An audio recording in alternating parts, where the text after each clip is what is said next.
Ang batas o ang law ay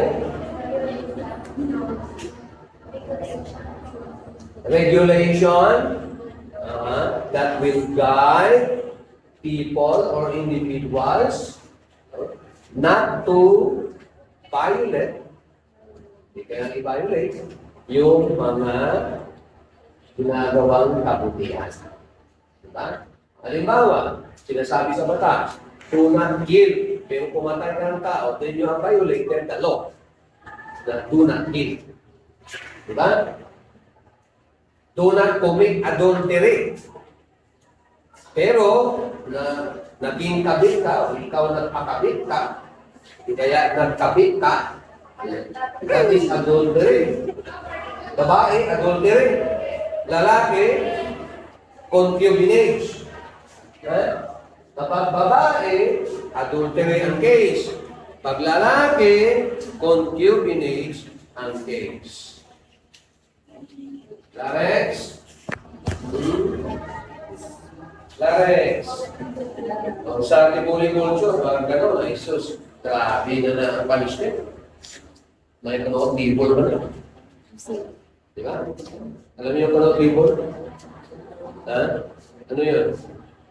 May isang bato, lagay sa mainit na tubig, tapos uutol mo ng bato.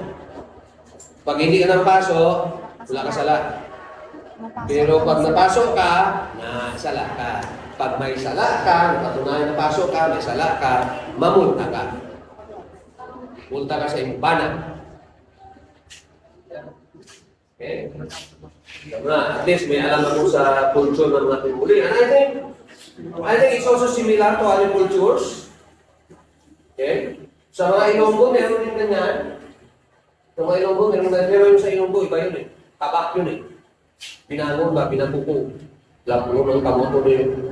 Kung madudlan ka, may sala ka. Kung di ka madudlan, wala ka sala.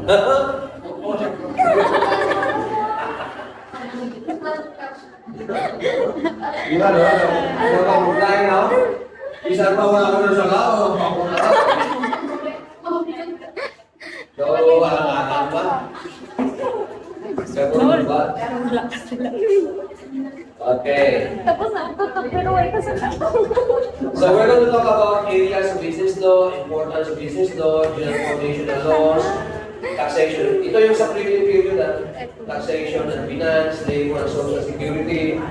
The major areas of business law and types of business laws in the Philippines. Okay? Marami itong mga laws. So ito yung focus natin.